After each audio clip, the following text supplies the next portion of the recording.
자, 그러면 1권부터 이제 들어가 보도록 하겠습니다. 건축 기술 지침입니다. 건축 기술 지침인데, 기술 지침.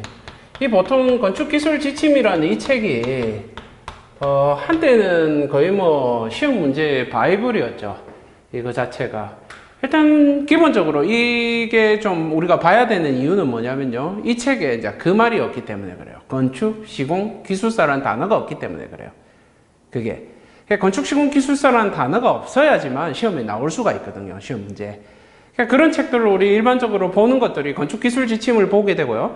그 다음에 공사감독 핸드북 이렇게 보게 되죠. 그죠? 그러니까 그 두 개를 보게 되는데, 일단 핸드북도 선생님들한테 봐야 될 것들에 대해서 나중에 제가 다 설명을 드릴 거예요. 근데 핸드북은 봐야 되는 범위라는 게 딱 정해져가 있습니다. 그 부분만 보면 되기 때문에 큰 문제 될 게 없고요. 이제 문제는 이 기술 지침인데, 기술 지침도 지금은 거의 좀 이 의미가 약간 약해졌습니다. 그 이유가 뭐냐면 원체 이 시험이라는 게 기출문제에서 시험이 많이 나왔기 때문에, 그리고 여기서 많은 문제들이 출제가 이전에 됐었습니다. 그렇기 때문에 이제 이 안에 있는 내용이라는 게 기출문제가 많아요. 실제적으로. 그래서 우리가 지금 시험에 나왔던 사실은 기출문제 위주로 공부하는 게 더 맞겠죠. 시험에 있어서는 그게 훨씬 더 맞는 내용이더라라는 겁니다. 그러나 기술 지침을 우리가 보는 이유는 뭐냐면, 선생님의 답에 이 기술 지침을 공부하는 이유는 하나뿐입니다. 여기 나오는 새로운 단어에 대해서 새로운 단어를 일단 접해 놓는 거고요. 새로운 단어에 대한 접하는 거고, 새로운 용어에 대해서 우리가 접해서 보는 의미가 있고요. 두 번째 의미는 기술 지침에서 여기 나오는 그 도해라든지 여기에서 구사하는 어휘입니다. 어휘. 여기에 구사하는 어휘들을 내 답안으로 끌어들이는 거예요. 내 답안 안으로 끌어들이더라. 이게 뭐가 되더라? 바로 우리가 말하는 수험서처럼 보이지 않게 하는 역할을 해더라라는 거예요. 그래서 이거 자체에서 선생님들이 집중적으로 봐야 되는 건요, 이전에 나왔던 기출문제에 대해서, 여기에 나왔던 기출문제들에 대해서 뭘 봐야 됩니까? 새로운 문제는 그 단어의 어휘에 이게 어떤 거다라는 거 하고 도해만 보면 되고요. 도해만 보면 되고, 기존의 기출문제에 대해서는 뭘 봐줘야 되냐면 내 답을 보완할 것들을 찾아야 돼요. 거기서. 그것만 정리되면 되더라라는 겁니다. 그래서 기술 지침 수업을 하면서 이제 선생님들한테 그걸 이야기할 겁니다. 그 뭐냐면 매 회차 여기에서 나왔던 문제들에 대해서 불러드릴 거예요. 그러면 그거를 기록을 하셔야 돼. 책에. 무슨 말인지 아시겠습니까?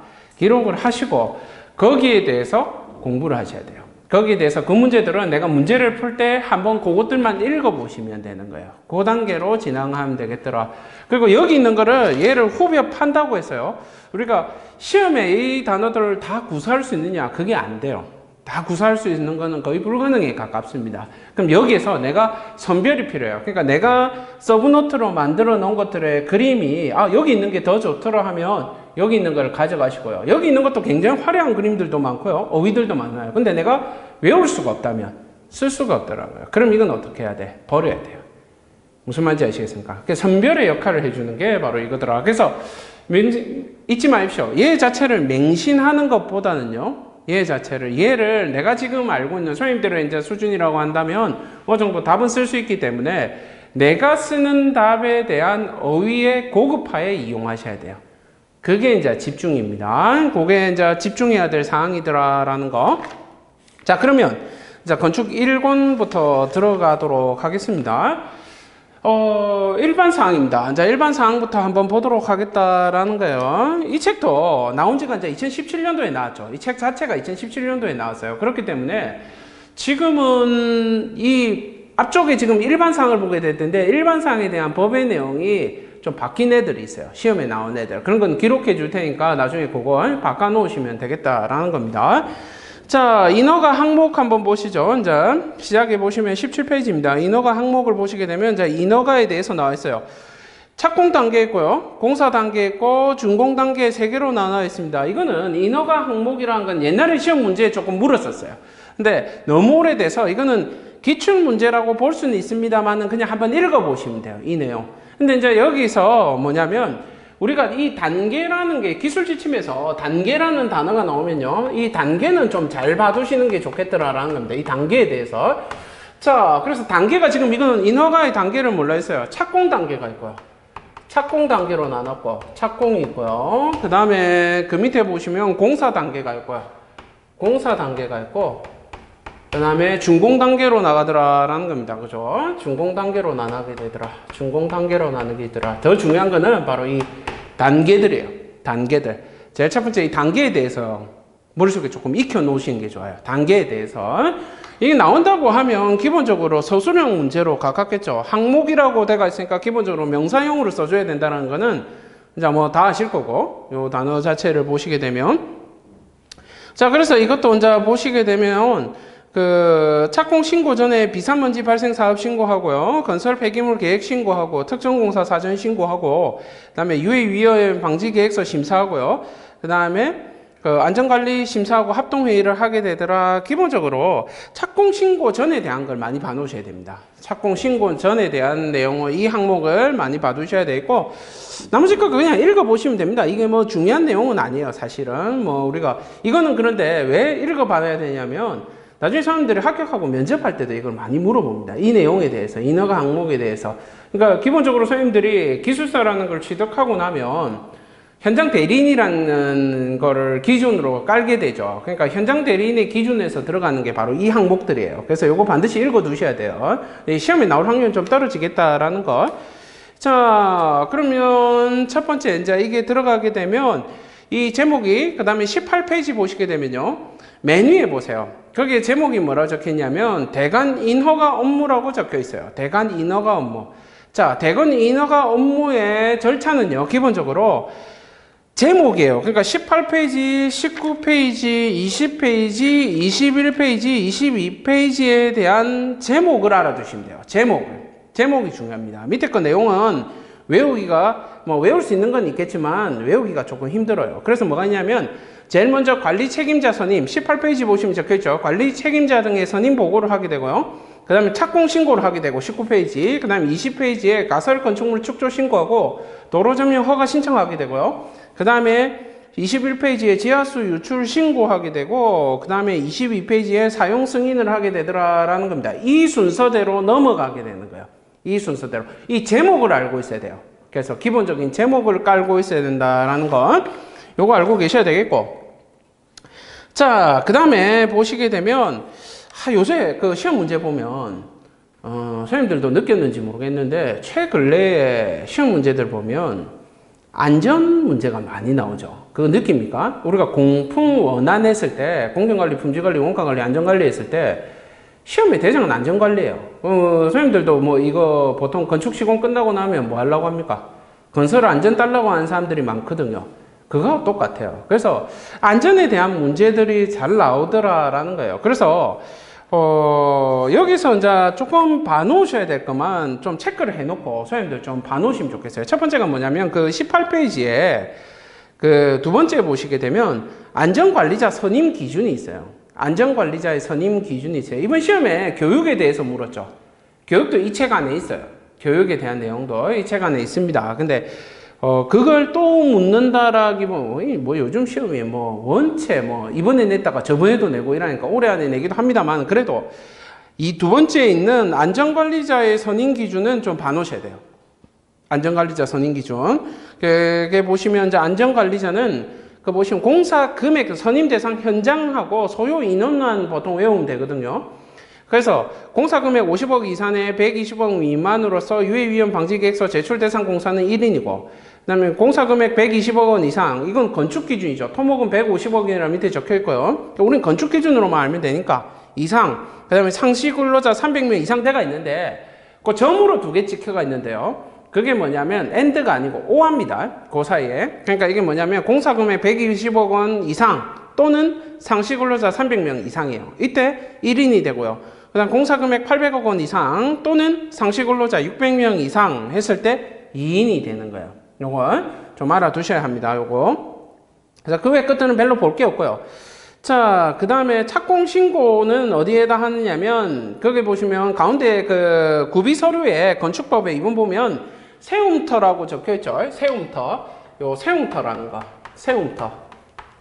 요 단어가 조금 답에서 한번 활용해 볼직한 단어죠. 새 흉터에 신고한다라는 거. 그냥 착공 신고한다라기보다 그냥 새 흉터에 신고한다라는 거. 새 흉터에 신고. 이런 식으로 끊어줄 수 있는 거. 그런 것들이 조금 어휘가 쓰면 괜찮겠죠. 뭐 그 외 것은 그냥 읽어보시면 되고. 자, 그래서 건축 행정 시스템 새 흉터로 접수하고 신고한다. 대가 있죠. 그 착공 신고는 거기에 들어가게 새 흉터라는 단어만 좀 알아두시고요. 그죠? 이게 알아두시고요 하면 선생님 답에 쓸 수 있어야 돼. 무슨 말인지 아시겠습니까? 이 단어를 좀 구사하란 말이야. 그 다음에 가설 건축물에 축조하고 신고, 이건 그냥 한번 읽어보시고 되게 치우시고요. 지하철 유출 신고, 이것도 그냥 한번 읽어보시고요. 그 다음에 사용 승인 받더라 라는 거 알고 계시면 되겠네요. 자, 그 다음에 건설공사대장 통보제도 키스콘에 대해서 이야기합니다. 키스콘은 알아두셔야 돼요. 키스콘 이 단어는 반드시 알아두셔야 됩니다. 이게 이제 14년도 전반기에 나왔어요. 키스콘이라는 게 이게 키스콘이죠. 그죠? 이 키스콘이라는 이름으로 나온 거는 아닙니다. 그죠? 14년도 전반기 때 나왔고 건설공사대장 통보제도입니다. 그죠? 자, 건설공사대장의 기재사항을 그 건설교통부라고 제가 이제 지금 국토해양부지 않습니까? 이게 그러니까 책에 옛날 거를 수정을 안 해서 그런 거고 그걸 지정고시하는 정보통신망이더라 되는 거. 통보제도라고 했으니까 기본적으로 뭐가 들어가겠습니까? 요거요. 대상이 들어가야 되지 않습니까? 대상. 근데 대상이라고 하는 것이 이제 전체 대상에 대해서 동체 공사에 대해서 다 들어가기 때문에 거기 이제 관계 법령 있고 이런 거는 알면 좋고 모르면 할 수 없는 거고요. 우리 보통 제도는 그 공사에 관련된 제도는 전부 다 어디냐면 건설산업기본법이에요. 기본적으로 건설산업기본법 아니면 어디입니까? 건설기술진흥법. 이 두 개 중에 한 개거든요. 그죠? 그러니까 대부분의 우리 나온 것들이 건설산업기본법을 쫓아갑니다. 건설산업기본법. 그렇기 때문에 이제 건설산업기본법 기준이다라는 거 22조라는 거 외워주면 좋겠고 못 외우면 할 수 없고. 그죠? 그 다음에 기재사항에 대한 거, 공사계획, 도급 내용, 도급 계약 내용, 그 다음에 하도급 계획 내용 있고, 공사대금 수령 및 하도금 대급 지급 상황에 대해서 있고, 공사 참여자의 현황에 대해서 적혀 있더라. 기재사항. 마땅히 여기에 대해서 적을 게 없으니까 저런 것들을 적을 수가 있어야 되겠고요.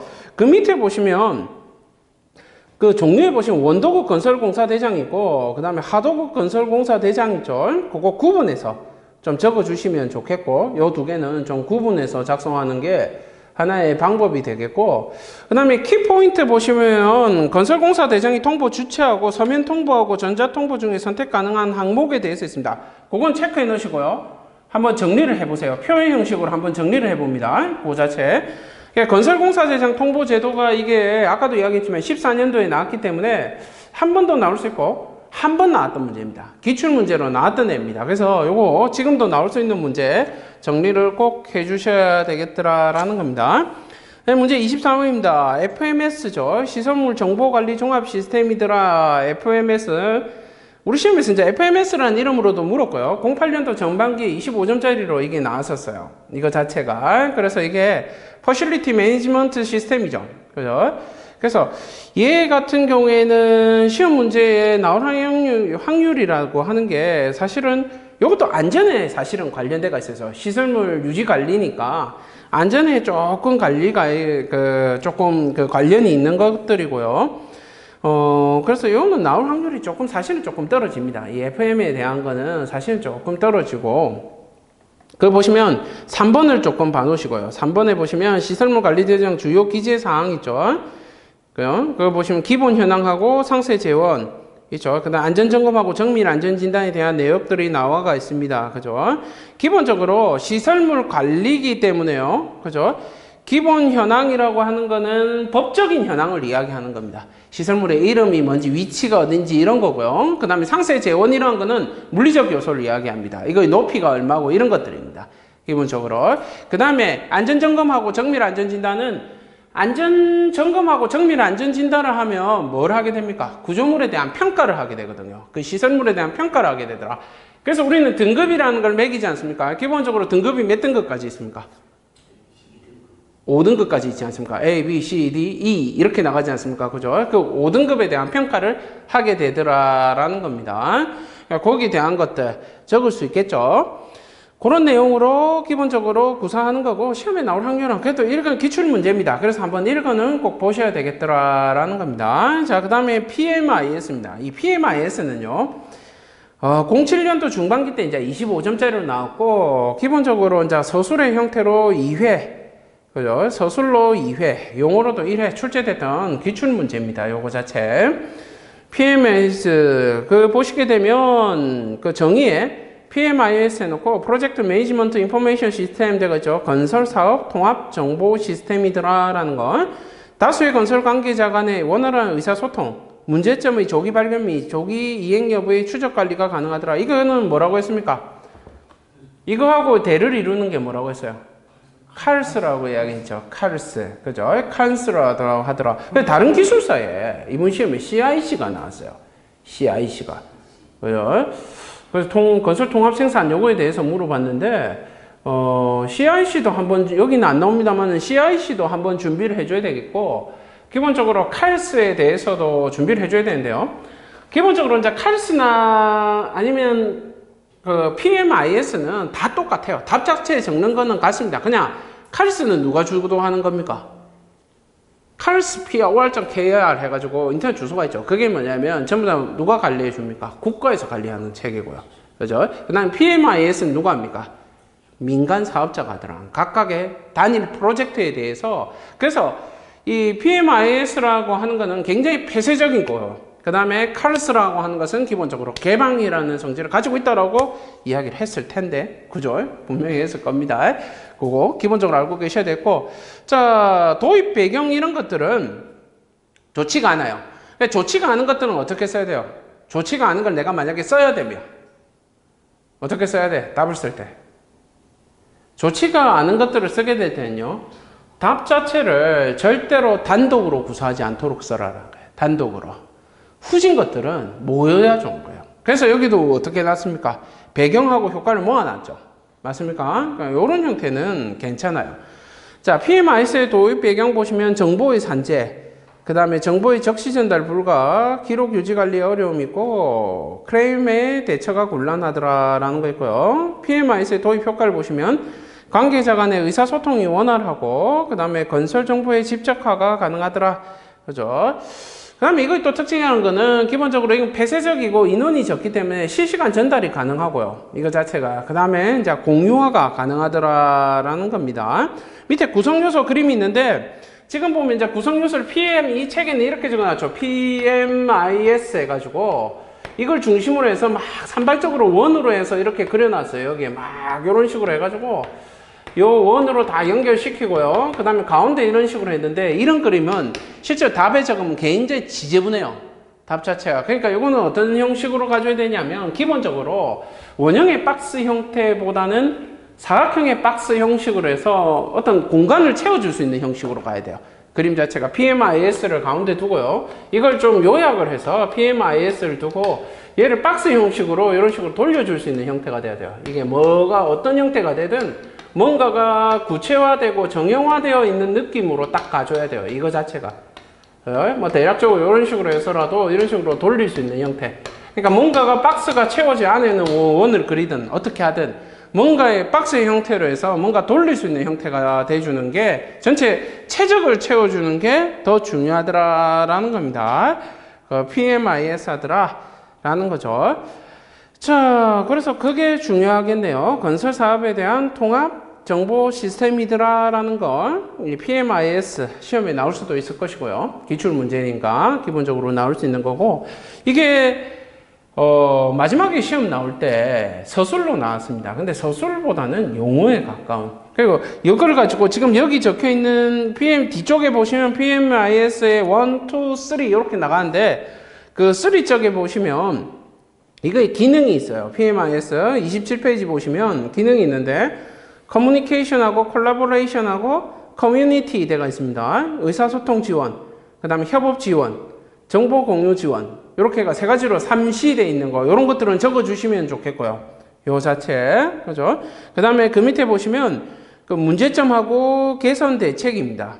문제점과 개선 대책이 나와 있습니다. 그 다음에 그 문제점, 개선 대책. 지금 이 내용이 굉장히 괜찮습니다. 요거 굉장히 괜찮더라라는 거. 요거는 한번 정리해 주시면 좋겠고, 책에 있는 내용보다는 요 지침에 있는 이 문제점과 개선 대책이라는 게 훨씬 더 낫습니다. 그래서 요거 한번 정리해 주시면 되겠네요.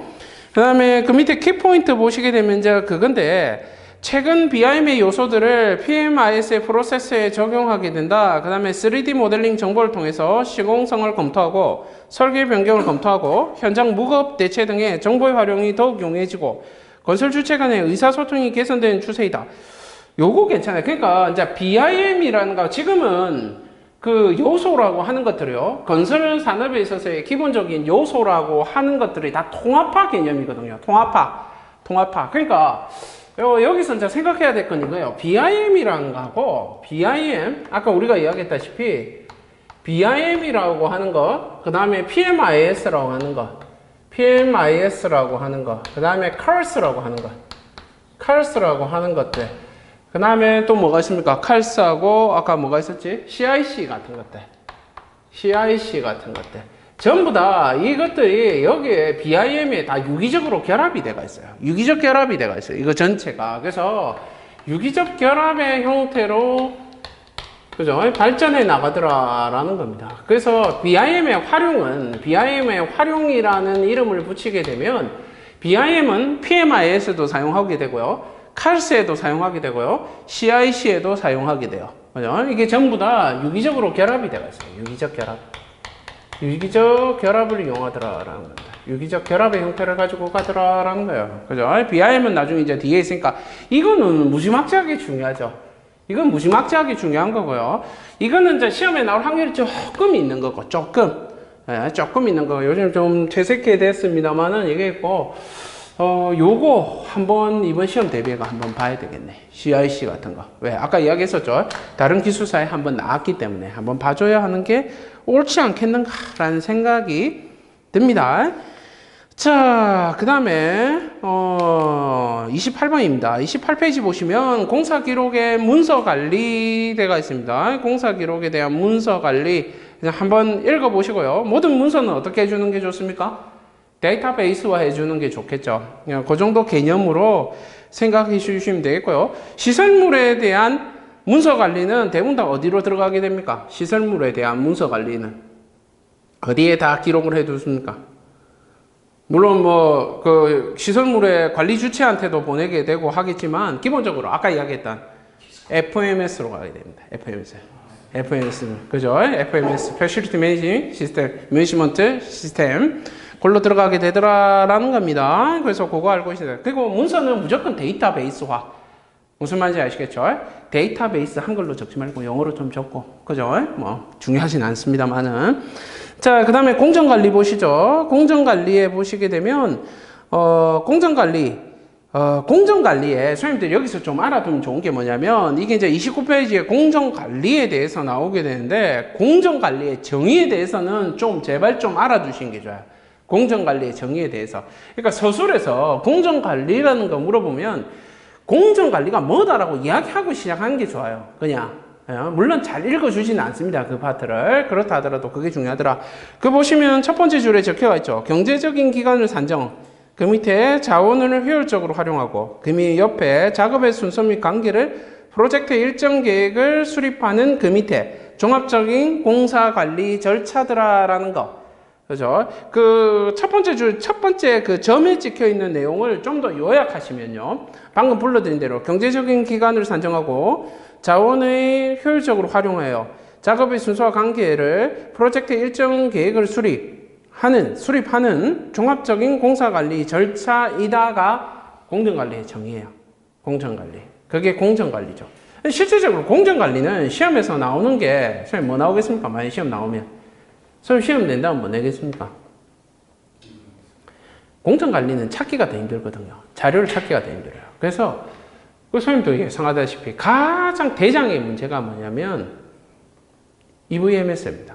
그죠? Unit Value Management System 얘죠. 그죠? 그게 이제 가장 대장이 되는 문제. 뭐 그건 뭐 다 아시는 거고. 자, 그 다음에 3번 한번 보시면 공정관리의 업무의 플로우 있습니다. 그죠? 플랜, 스케줄링, 모니터링, 그죠? 그 다음에 컨트롤이 있습니다. 요거는 좀 알아두셔야 돼요. 요 자체를 알아두셔야 됩니다. 근데 예전에 토목에서 토목 시공기술사 보시면 뭘 물어봤느냐면 공정관리의 3단계에 대해서 물어본 적이 있어요. 원래 이제 공정관리 업무의 플로우라고 하는 거는 우리가 기본적으로 아는 거는 모르겠으면 뭐라 했어요? 플랜, 두, 체크, 액션이지 않습니까? 데밍의 4사이클 맞습니까? 근데 공정관리는요 플래닝 이거 알아야 되는 게 플래닝이고요. 플래닝에서 스케줄링으로 가게 되고요. 스케줄링이 되고 그 다음에 보시게 되면 모니터링이 있고요. 모니터링이 있고요. 그 다음에 컨트롤이 있더라. 컨트롤이 있더라. 근데 만약에 3단계, 이게 이제 4단계예요. 공정관리 4단계고, 플랜드 체크 액션처럼 이제 이렇게 이야기하면 되겠죠. 이렇게 그리면 조금 그러니까 그냥 앞대가리만 따서 해보겠습니다. 그 적힌 대로 P가 있고요.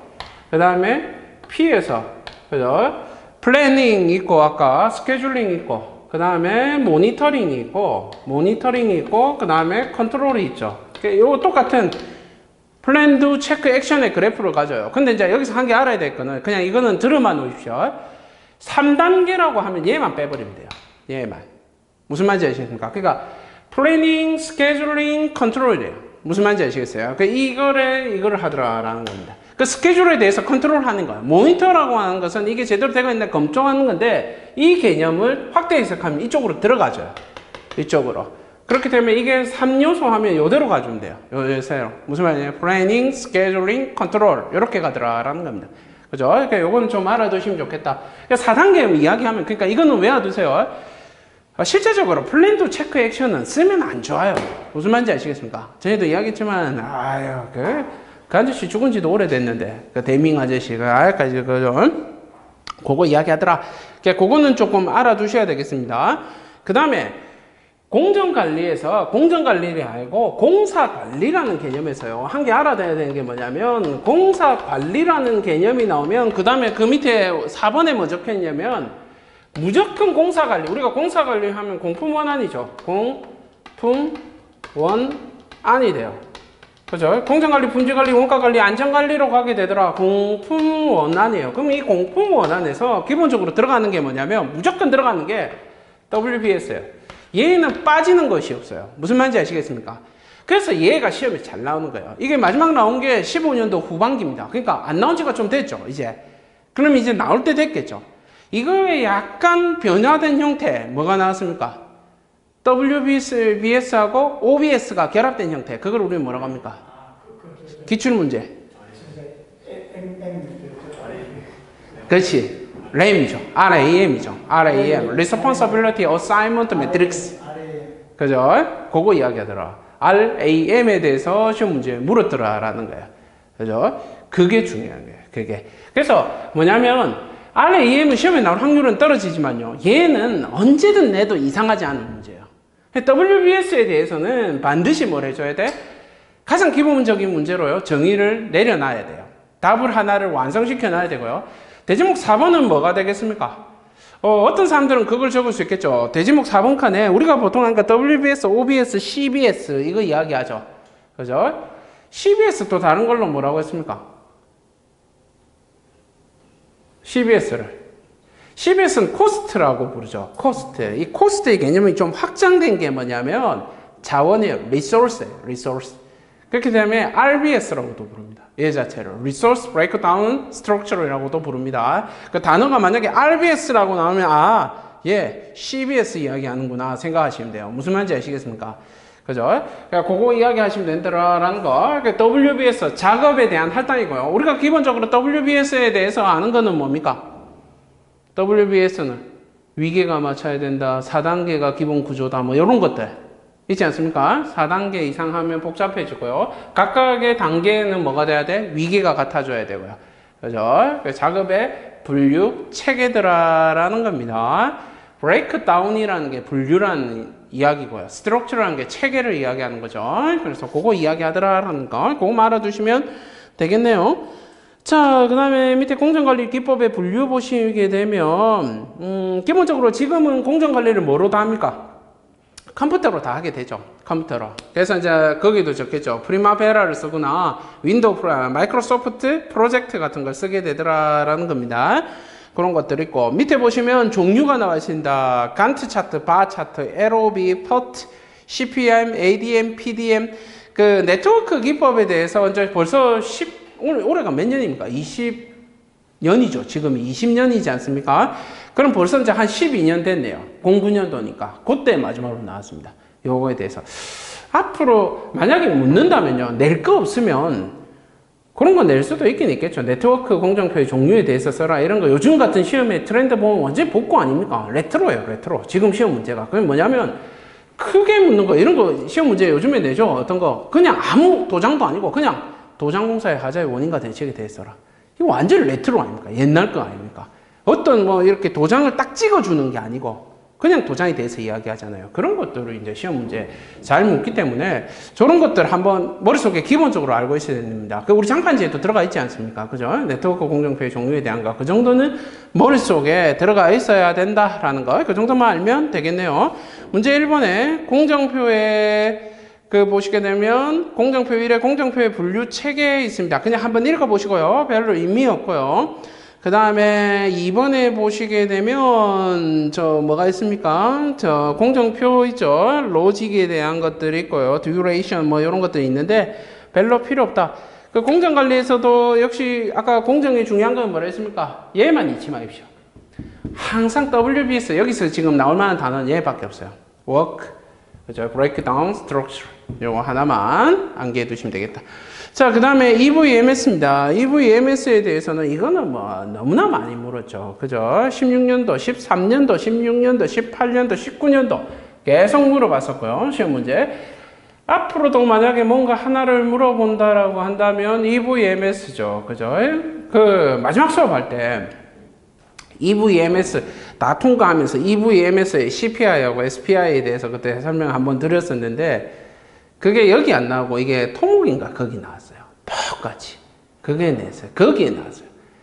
그러니까 낼 만한 것들이 다 정해져가 있는 거예요. 예, EVMS에서 우리가 알아야 되는 거는요. EVMS라는 관계는요. 리스크의 관계를 같이 반드시 고려해야 돼요. 그러니까 EVMS의 세로축과 가로축이 뭘 가집니까? 가로축이 뭡니까? EVMS에서. 가로축이 뭐예요? 여기 지금 뭐 어니드 밸류 매니지먼트 적혀가 있는데 기본적으로 여기하고 여기에 기준이라고 하는 게 이게 비용이고 코스트라는 거고요. 비용이라고 하는 거고 여기가 공기라는 개념이죠.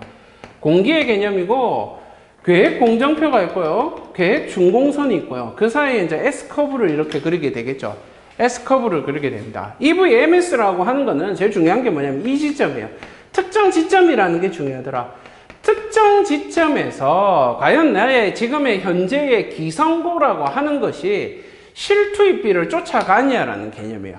실투입비를 쫓아가고 있느냐의 개념이에요. 이게 뭐냐면 EVMS의 기본적인 개념이에요. 그런데 얘 자체가 기성고가 이렇게 처지게 되면요. 기성고가 터지게 되면 나중에 공기는 어떻게 되더라?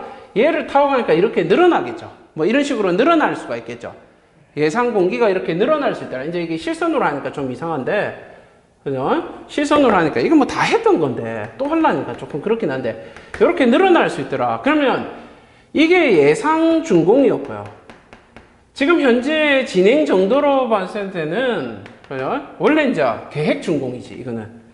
이게 계획 준공이고, 계획 준공이고, 원래 맞춰야 되는 게 여기지 않습니까? 그죠? 근데 지금의 실적대로 가면 이때밖에 안 되더라라는 거예요. 그걸 우리는 이게 계획 준공이고 이게 예상 준공이 되겠죠. 예상 준공이 되겠죠. 그러면 여기 뭐예요? 이게 계획 비용이 되겠고 계획상의 총 비용이 되겠죠. 그죠? 그 다음에 이게 뭐가 되겠어요? 예상되는 추가 비용이 되겠죠. 여기에서 여기까지가 추가 비용 이 AC가 되더라라는 겁니다. 그죠? 자, 그러면 이제 내가 말씀드리고 싶은 건 뭐냐면 우리가 이 그래프 이름이 뭐예요? 이 그래프 이름이 EVMS죠. 자, EVMS는 뭐가 되냐면 Unneeded Value Management System이죠. Unneeded Value가 뭐예요, 선생님? Unneeded Value라는 게 우리가 소위 말하는 BCWS라고 하는 무슨 말인지 아시겠습니까? 얘가 어니드 밸류예요. 어니드 밸류. 무슨 말인지 아시겠습니까? 중요한 거는 얘가 지금 현재 원래 계획과의 관계를 보는 게 제일 중요해요. 무슨 말인지 아시겠습니까? 그게 뭐냐면 EVMS의 그래프예요. EVMS 그래프더라. 이거는 계획이죠. 계획 그래프이기 때문에 이거하고 이거의 관계가 뭐냐 하게 되면 얘를 기준으로 하는 거예요. 얘를 항상 이 어니드 밸류를 기준으로 해서 얘의 관계가 뭐냐 되면 SPI가 되는 거예요. SPI 관계가 되는 거예요. 여기에서 SPI가 되는 거예요. 우리는 여기 이 차이에 대한 변동을 뭐라고 부릅니까? SV라고 부르죠. SV Schedule Variance라고 해서 변동이라고 부르고요. 이 비용과의 관계를 뭐냐면 CV라고 부르죠. CV. 그죠? 그래서 이게 CPI가 되겠죠. 여기 관련된 게 CPI가 되겠죠. 여기서 다 나오는 거예요. 그러니까 이게 중요한 게 아니고, 이 관계가 중요한 게 아니고, 이 그래프를 그릴 수 있어야 되고요. 이건 나중에 이제 각각에 대해서 그리면 되고, 여기에서 필요한 건 뭐냐면 이 구간이에요. 이 구간. 이 구간. 즉, 증가되는 비용과 증가되는 공기가 이 면적이 뭐가 되냐면 바로 리스크로 작용하게 되더라라는 게 리스크가 되는 거예요. 리스크. 그 리스크라고 하는 거는 기본적으로 공사의 리스크는 뭐 하는 겁니까? 비용이 증가하는 거와 공기가 증가하는 거예요. 공기 일자를 못 맞춰서 비용이 증가하는 게 리스크로 존재하게 되고요. EVMS라고 하는 것에 궁극적으로 이거를 분석하는 이유는 뭐냐면요. 바로 이 리스크 분석에 뭐에 대한 비용과 공기에 대한 리스크를 분석하는 게 가장 큰 목적이 되는 거예요. 이거 자체 무슨 말인지 아시겠습니까? 그래서 그게 중요하더라라는 겁니다. 자, 그거 알고 계셔야 되겠고, 자, 그 밑에도 EVMS의 운영 절차 밑에 보시게 되면요, EVMS 아까 4단계가 뭐라 했어요? 공정관리 4단계가 뭐라 했습니까? 조용히. 뭐였어요? 플래닝, 스케줄링, 모니터링, 컨트롤이죠. 역시 똑같아요. 똑같아요. 6개로 돼 있지만 결국 4개 적으면 돼요. 아무 의미 없더라. 무슨 말인지 아시겠습니까? 그거 이야기 하더라라는 걸 알고 계셔야 되겠다. 각각에 대한 CBS, OBS, 그 다음에 WBS는 각각이 연계된다라는 거, 그건 알고 있을 것이고, 그중에서 우리 시험에 나왔던 건 뭐냐면 WBS와 OBS의 연계관계죠. 그게 뭐더라? RAM이 되더라라는 걸. 매트릭스라는 단어가 되니까 당연히 뭐가 나와야 돼요? 표의 형식으로 나타나겠죠. 그거 이야기하더라. 그 외에는 딱히 이해할 게 없네요. 그죠? 자, 그래서 그 뒷페이지 보시면 34페이지에 또 똑같은 그림이 있죠. 그래서 어니드 밸류하고 그 EV라고 적혀 있을 겁니다. 그게 이제 어니드 밸류가 되고, 어니드 밸류와의 계획과의 관계가 뭐냐면 SV가 되고요. 그 다음에 실투입량에 대한 관계가 CV가 되더라. 요것만 알면 사실은 이 문제는 다 해결된 거예요. 이게 본질이기 때문에 그래요. 이게 본질이에요. 그게 제일 중요해요. 그러니까 아까 이야기했다시피 내가 지워버렸는데 요 관계 S커브가 있으면 어니드 밸류가 얘라는 거 잊지 마시고요. 여기하고 일정 시점이라는 게 중요하고요. 여기에 실투입비가 있다면 여기에서 이 비용과의 관계, 이게 비용이기 때문에 액츄얼 코스트하고의 관계이기 때문에 이거는 CV의 관계라고 했죠. 그래서 뭐가 나온다라? CPI가 나오는 거고요. 여기하고의 관계는 뭐야? 스케줄의 관계이기 때문에 여기가 SV가 되는 거고요. 그래서 SPI가 나오는 거예요. 여기서 나오더라라는 거예요. 여기서. 모든 건 여기서 시작해요. 그래서 그것만 알면 되죠. 이거 뭐 몇 번 이야기했던 내용이고. 자, 그 다음에 한 개 알아야 되는 게 뭐냐면 EVMS에서요. 그 35페이지 보시게 되면 밑에 그 측정 지표에 대한 것들이 나와 있습니다. 분석 지표가 중요하죠. 그 분석 지표에서 좀 알아야 되는 값이 뭐냐면요. 저 이름 뭡니까? 측정 지표의 두 번째 EV, 어니드 밸류라는 거, BCWP라고 적힌 거, 그거 알고 계셔야 되겠고, 그 다음에 그 밑에 분석 지표에서 CPI 알아야 되겠고요. 그 다음에 SPI 알고 계셔야 되겠고, 예측 지표에서는 중요한 게 뭐냐면, EAC가 중요합니다. 총 예상 원가예요. 총 예상 원가라는 그 개념, 그건 조금 알아두셔야 되겠더라. 그 중에서 이제 CPI는 08년도, 그 다음에 SPI는 10년도 전반기에 출제된 기출문제더라라는 겁니다. 분석을 하는데 가장 중요한 지표 두 개가 바로 그 두 개입니다. 그거는 알고 계셔야 되겠더라. 자, 그 다음에 밑에 5번에 보시게 되면 분석 결과에 따른 통제 조정이 되어 있습니다. 그 밑에 지연 공정 만회 대책은 그 보시면 공정압축법, 공적중축 단축법, 발음도 어렵죠. 그죠? 공기연장 크레인 검토하는 게 있더라. 라는 걸, 뭐, 요런 것들 좀 알고 계셔야 되겠더라. 라는 걸, 그것만 좀 알아두시면 되겠네요. EVMS더라. 라는 걸, EVMS의 관리 방법 나오면 반드시 뭐가 들어가줘야 되냐면, 아까 말했다시피, EVMS의 목적이라는 거는 명심하십시오. 리스크를 저감하는 거예요. 뭐에 대한? 비용과 공기에 대한 리스크를 저감하더라. 어떤, 뭐를 통해서? 현재의 기성고에 대한 상태를 파악함으로 인해서 파악하는 거더라라는 걸 알고 계셔야 되겠다라는 겁니다.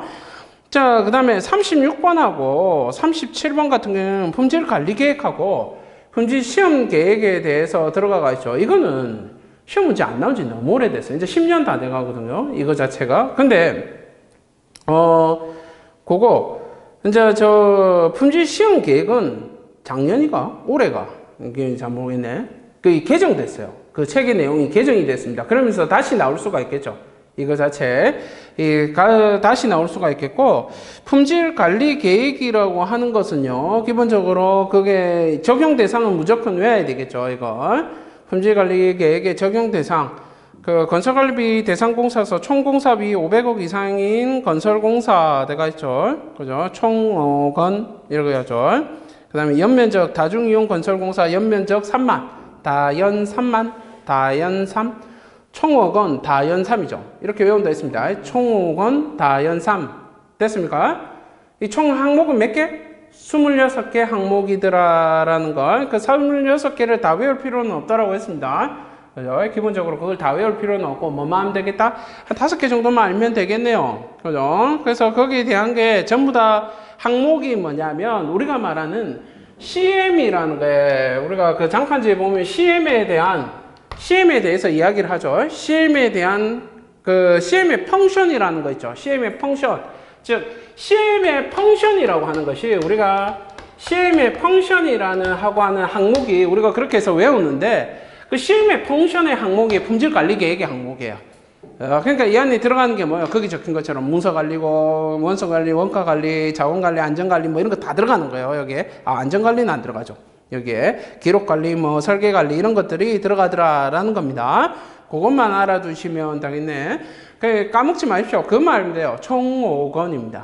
다연 3입니다. 다연 3. 총 5건 다연 3. 자, 그 다음에 품질 시험 계획이죠. 품질 시험 계획이라고 하는 거는 품질 관리 계획과 시험 계획은 품질 관리 계획이 높은 거고요. 그 하부 조직의 하부 내용에 품질 시험 계획도 포함되더라라는 겁니다. 그거에 대상 공사를 보시게 되면요. 총 공사비가 5억 원 이상의 토목공사, 총 5토죠. 총 5토. 그 다음에 건축공사 연면적이 660제곱미터 이상인 건축물의 건축공사 연육건이죠. 연육건, 총 5토, 연육건 이렇게 되죠. 그 다음에 전문공사는 총 공사비가 2억 원 이상인 전문공사, 총 5토, 연육건, 발음이 안 좋네. 총 5토, 연육건, 총 2전. 그죠? 그럼 이걸 같이 외워줘야 되겠죠. 그 다음에 품질시험 계획서에 항목을 보시면은요, 기본적으로 계획이라고 적혀 있으니까 항목을 알고 있어야 되겠죠. 항목은 외우는 게 아니고요, 선생님이 생각하고 있는 시험에 대한 모든 걸 다 적으면 되겠죠. 그것만 적으시면 되겠더라라는 겁니다. 그거 알고 계셔야 되겠다. 그래서 이걸 같이 외워줘야 되겠죠. 총 5토, 총 5건 다연 3. 그죠? 그 다음에 총 5토, 연 6건, 총 2전. 요건, 이런 식으로 외워줘야 한다라는 거 알고 계셔야 되겠습니다. 자, 그 다음에 이제 바뀐 게 뭐냐면요. 그 밑에 절차하고 관련사항 보면 품질 등급이 있는데 거기에 특급, 고급, 중급, 초급에 대해서 나와 있어요. 그 시험식 규모는 똑같는데 품질관리자 특급하고 고급이 바뀌었습니다. 특급과 고급이. 지금 여기는 특급 1명, 중급 2명, 특급일 때, 특급공사일 때, 품질 등급이 특급일 때, 그 다음에 고급일 때는 고급 1명하고 중급이 2명대가 있는데 이게 특급 1명, 중급 1명, 초급 1명으로 바뀌었고요. 그 다음에 고급도 고급 1명, 중급 1명, 초급 1명으로 바뀌었습니다. 걔만 바뀐 거죠. 그래서 그애만 알고 계시면 되겠네요. 이거 바꿔놔야 합니다. 요거 지금 보시면 시행규칙 이게 바뀌었어요. 별표가 여기 박혀 있더라라는 거 알고 계셔야 되겠다 그죠? 그것만 알면 됩니다. 그래서 이게 바뀌었기 때문에 시험에 한번 나올 수 있지 않을까라는 생각도 한번 해봅니다. 바뀌었기 때문에. 근데 너무나 이제 이거는 품질스럽죠. 근데 지금 시험 문제 보면 완전 안전스러운 것도 시험에 나오기 때문에 이 정도는 좀 기본적으로 품질에 크게 외울 게 없지 않습니까? 저희들 머릿속에 외우는 게 히파 특제, 각산층 뭐 이런 것만 외우고 있으니까 그런 거 이야기 하더라라는 겁니다. 자, 그 다음에 건설공사의 부실 측정입니다. 이번에 벌점에 대해서 시험 문제 나왔죠. 벌점에 대한 거 이번 시험 문제에 나왔었죠. 그죠? 그래서 벌점에 대한 문제 이번에 나왔기 때문에 요 파트 요거 이번 회차에 나왔기 때문에 요거는 뭐 그냥 한번 읽어보십시오. 설마 다음 시험에 또 내겠습니까? 요거 그죠? 그건 아니라고 아무리 그래도 연속으로 내지는 않겠죠. 그죠? 인간적으로 그건 아니죠. 그죠? 자, 그 다음에 39번 보시게 되면 산업안전보건관리비입니다. 자, 총공사 금액 4천만 원 이상인 건설공사네요. 요건 좀 알아두시고요. 4천만 원 이상인 건설공사네요. 요 알아두시고요. 자, 계산 기준 밑에 보시게 되면 계산 기준에 재료비 플러스, 노무비 플러스, 광급 또는 지급 자재비가 대상액이 되더라라는 거. 요건 좀 봐놓으시고요. 밑에 표 한번 읽어보시면 되고, 밑에 공사 종류표를 종류 및 규모별의 안전관리비 계산 기준표가 들어가 있습니다. 이게 17년도 후반기 25점짜리로 나왔는데 이런 것들은 풀 수가 없어요. 문제 자체가 풀 수가 없어요. 그래서 이거를 외우기보다 이걸 만약에 암기를 한다면 전에 뭐 외우라 했습니까? 일반공사 값만 외우라 했죠. 건축에 관련된 것만 한번 외우고 쉬운다라는 걸 그것만 알아두시면 되겠더라. 딴 건 필요 없네요. 자, 그리고 밑에 4번은 한번 봐두시는 게 좋아요. 저거는 써먹기가 편해요. 공정률에 따른 안전관리비의 사용 기준대가 있죠. 저거는 번호면 나중에 이제 요걸 가지고 엑스트라 같은 거로 써먹기에 좋습니다. 그리고 외우기가 편하죠. 이게 공정률이 50에서 70%면 사용은 50% 하고요. 70% 이상에서 90% 이상이 되게 되면 요거 70% 이상을 쓴다는 거. 그 다음에 90% 이상이 되면 90% 이상이 된다는 거. 이거는 뭐 그죠? 기본적인 내용이지 않습니까? 요거. 그러니까 요런 거는 한번 정리를 해 놓으시고 반드시 우리 연습지에다가 반드시 실제로 한번 모양을 만들어서 내가 쓸 수 있도록 준비를 해 놓으셔야 되겠더라라는 겁니다. 요거 알고 계셔야 되겠고. 그 뒤에 산업안전보건관리비 2번 요거는 됐고요. 그 다음에 3번에 보시게 되면 항목이 나옵니다. 이건 좀 알아두시면 좋은데, 그죠? 이건 좀 알아두시게 되면 조금 좋은데, 1번부터 해서 8번까지 쭉 나가게 되죠. 1번에서 이제 8번까지 나가게 되고, 그 항목들 조금 알아두시면 좋겠더라라는 겁니다. 그 항목 보시게 되면, 안전관리자 등의 인건비 및 각종 업무 수당, 안전시설비, 개인보호구 및 안전장비 구입비 있고요. 사업장의 안전관리비 있고요. 안전보건교육비 있고요. 근로자의 건강관리비가 있고요. 기술지도비가 있고 본사 사용비가 있더라라는 겁니다. 그죠? 요거 항목 8개. 이거 외울 때 이제 앞대가리만 따서 이제 이렇게 외워주는데, 그죠? 이게 뒤에가 좀, 그래서 조금 외우기가 그런데, 거기 보시게 되면, 안전시설비 할 때 C자 동그라미 치시고, 인건비하고 각종 업무 수당 할 때 인자 동그라미 치시고요. 그 다음에, 기술지도비 할 때 기자. 그 다음에 본사 사용비, 본자. 그 다음에 보호구 및 개인보호구 및 안전장비 구입할 때 보자. 그죠? 그 다음에 안전관리비 할 때 안자. 그죠? 그 다음에 건강관리비 할 때 건자. 그 다음에, 안전보건 교육비 할 때 교자. 그죠? 자, 그래서 시인의 기본은 보안건교? 이렇게 돼요. 시인의 기본은 보안건교? 건교? 뭐 이렇게 외우는데, 그죠? 사실 이렇게 외우는 것보다 그냥 일단 그렇게 외웁니다. 일단은 무조건, 그죠? 시인의 기본은 보안건교? 뭐 이렇게. 자, 그 다음에 위험성 평가 한번 보시죠. 위험성 평가 보시게 되면, 위험성 평가에 대한 거는 시험에 대해서는 위험성 평가가 안 나온대요. 이 안전계통에서는 위험성 평가라는 게 굉장히 중요합니다. 이거 자체가. 자, 정의는 두 번째 줄에 있죠. 사업장의 유해 위험 요인을 파악하고 해당 유해 위험 요인에 대한 부상 질병의 발생 가능성 중대성을 추정 결정하고 감소 대책을 수립하여 1년의 과정이더라. 라는 거 알고 계시면 되겠고, 좀 요건 알아두시면 좋겠어요. 위험성 평가의 정의라는 거, 그 다음에 3번에 보시면 위험성 평가에 플로우 되가 있는데요. 그 플로우가 지금 6개의 박스로 되가 있어요. 1번부터 6번까지 6개 박스가 되가 있고 옆에 하나 더 되가 있는데 기본적으로 6개 박스면 작성의 방법이라는 게 나오기 때문에 그죠? 그 6개 박스 그대로 이용해 주시면 되겠네요.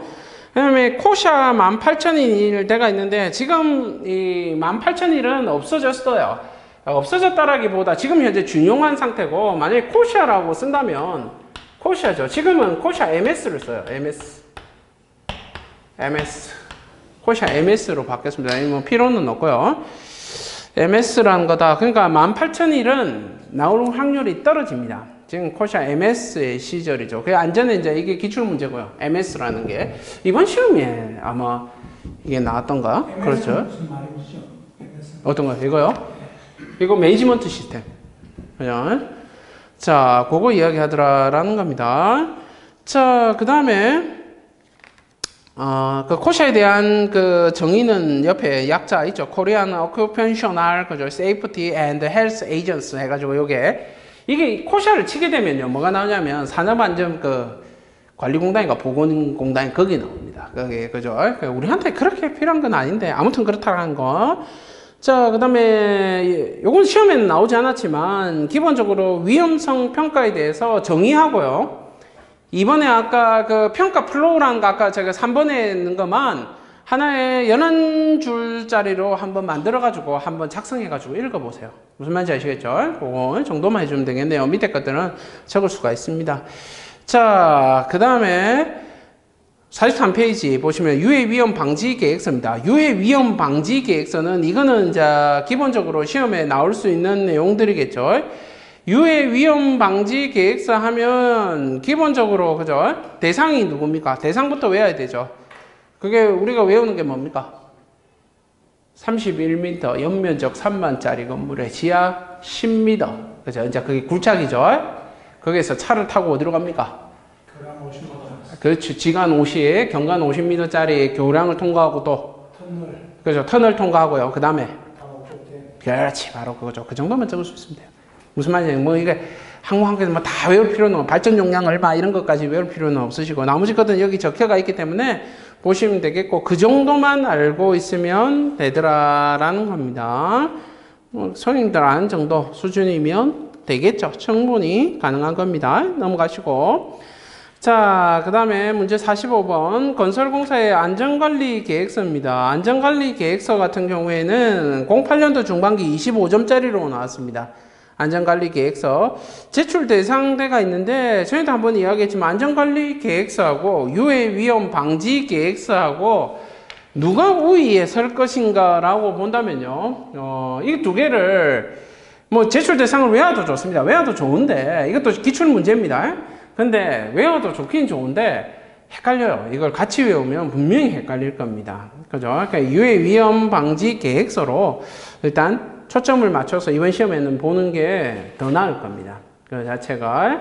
그래서 그거 알고 계셔야 되겠더라라는 거. 유해 위험 방지 계획서 먼저 알고 계시고요. 그 다음에 건설공사 안전관리 계획서더라라는 겁니다. 보시면 되겠다. 이 둘 다 계획서라고 적히는 것들은 첫 번째 정의를 적고 두 번째 요 대상을 적고 나면 나머지 뭐가 되겠습니까? 3번에.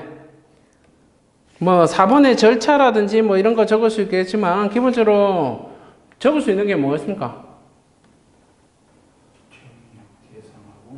네, 계획서 종이니까. 계획서면 종이지 않습니까? 항목, 그러니까 항목이 대상처럼 생각하면 되고, 항목도 적을 수 있을 것이고요. 또 뭐가 되겠습니까? 관리시 위상 이런 거 적을 수 있겠죠. 네, 기본적으로 깔고 들어갈 수 있겠더라라는 겁니다. 역시 46번에 보시게 되면 46페이지에 무죄 개시 보고서 별로 필요 없습니다. 한번 읽어만 보시고요. 자, 그 다음에 47번에 정기안전점검 등 데가 있습니다. 요거는 이제 19년도 전반기 25점짜리로 출제된 문제입니다. 요거 17년도에도 이제 출제가 됐었고, 종류 보시면 자체 안전점검 있고, 정기 안전점검 있고, 정밀 안전점검 있고, 초기 점검 있고, 적혀가 있죠. 요거 대가 있고, 요거는 제가 다음 주에 한번 다시 유인물로 정리를 한번 해가 드리겠습니다. 요 자체를 한번 정리를 해가 드리도록 하겠습니다. 요거 있는 거, 요거는 그냥 한번 보긴 해야 되는데, 사실 뭐 내용을, 요런 거 낸다는 게 이제 요런 것들이 사실은 건축으로 보기도 그렇고 이게 좀 안전으로 보기도 그렇고 좀 그렇죠. 자체 안전 점검 보시게 되면 그 첫 번째 줄에 매일 자체 점검하는 것이고, 정기 안전 점검이라고 하는 건 정기적으로 말 그대로 하겠죠. 그 밑에 종류가 있고, 정밀 안전 점검이라고 하는 것은 기본적으로 장비를 쓰는 겁니다. 장비를, 그 전기는 유관에 가깝고요. 그냥 초기 점검은 건물 초기에 하게 되더라라는 겁니다. 여기 있는 전기 안전 점검의 점검은 전부 다 시특법 기준이에요. 시설물 안전관리에 대한 특별법, 그걸 기준으로 하더라라는 겁니다. 그거 알고 계셔야 되겠고요. 자, 48번에 안전관리 대강 신고사항, 요거는 그냥 한번 읽어보시고요. 그 다음에 49번에 안전교육, 이번 시험에 나왔죠. 안전교육에 대한 거 이번 시험에 나왔습니다. 신규 채용자 교육, 정기교육, 정기교육인데 관리감독자 정기교육, 작업내용 변경 시 안전교육에 대한 게 요 49페이지 요 문제죠. 요거를 답으로 써야 되는데, 요거를 외워서 쓴다는 게 거의 그죠? 불가능에 가깝죠. 이거를 나올 거라 생각하고 아마 이걸 공부한 사람은, 안전기술사 공부하는 사람 외에는 거의 없다라고 봐야 돼요. 이걸 누가 외우고 있겠습니까? 그냥 대충 후루는 쓸 수 있겠죠. 그죠? 그렇게 좋은 점수란 걸 받기는 힘들 것이고요. 안전교육 할 때는 기본적으로 들어가줘야 되는 게, 지금 이제 이게 법에 정해져가 있어요. 법령에 있기 때문에 그에 따른 교육 시간이라든지요, 이런 것들 들어갈 수 있으면 더더욱 좋겠더라라는 겁니다. 이게 이번에 서술로 나온 문제죠. 알고 계셔야 되겠고, 거기 있어요.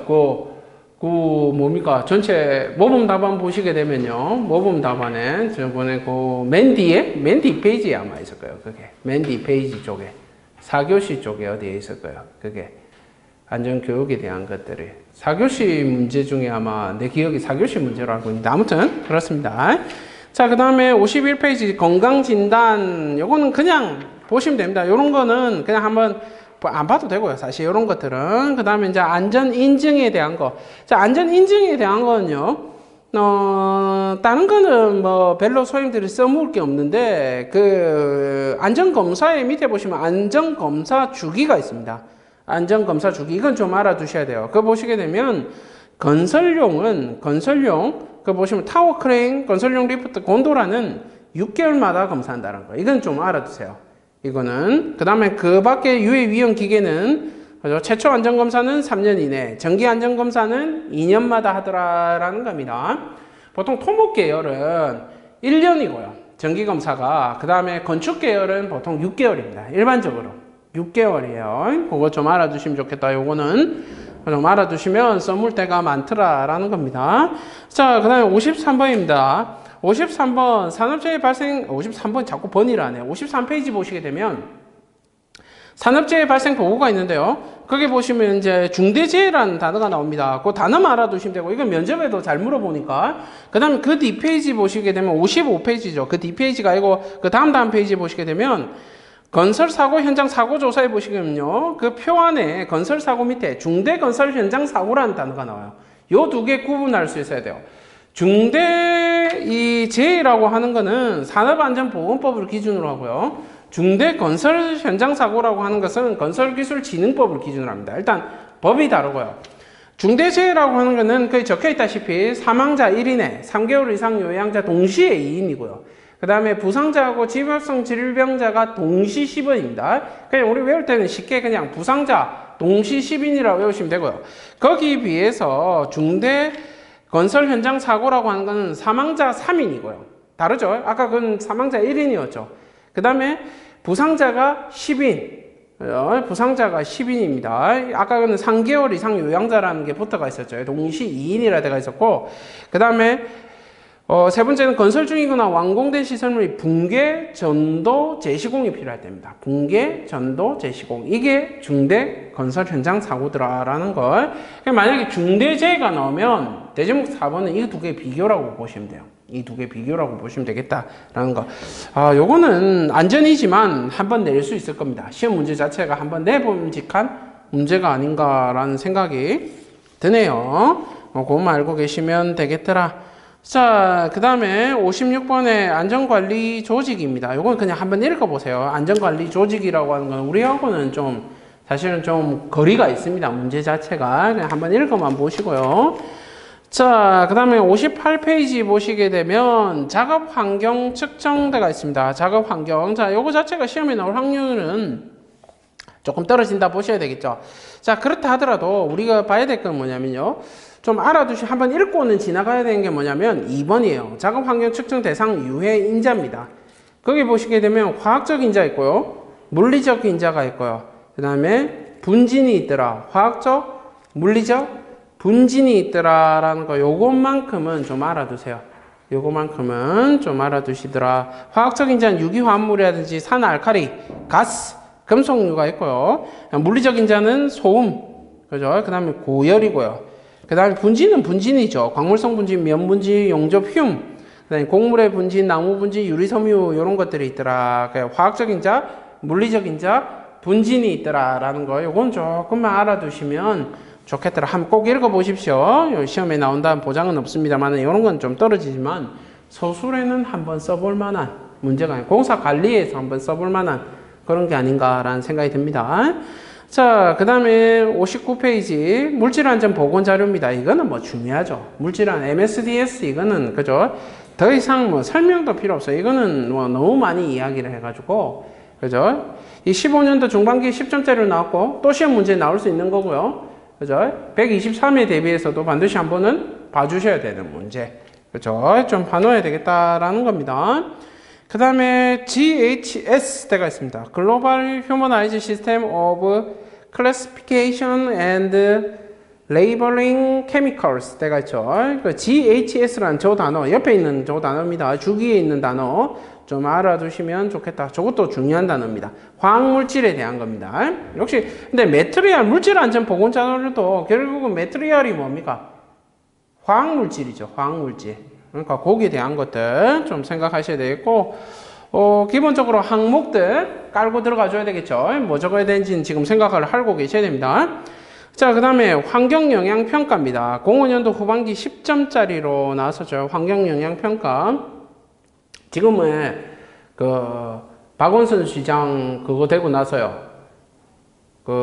저번에 박원순 시장 사망 나고 나서 그때 같이 나왔던 이야기 중에 하나가 뭐냐면 지금 서울 시내 그 이야기만 하죠. 그린벨트를 푼다 안 푼다 뭐 이런 이야기들 많죠. 그러면 항상 그린벨트 이야기가 나오면 꼭 따라 나온 내용이 뭐냐면 환경영향평가예요. 그게 쫓아오면 그건 뭐 당연한 말이겠죠. 환경영향평가 없이 그린벨트를 푼다? 말도 안 되는 소리죠.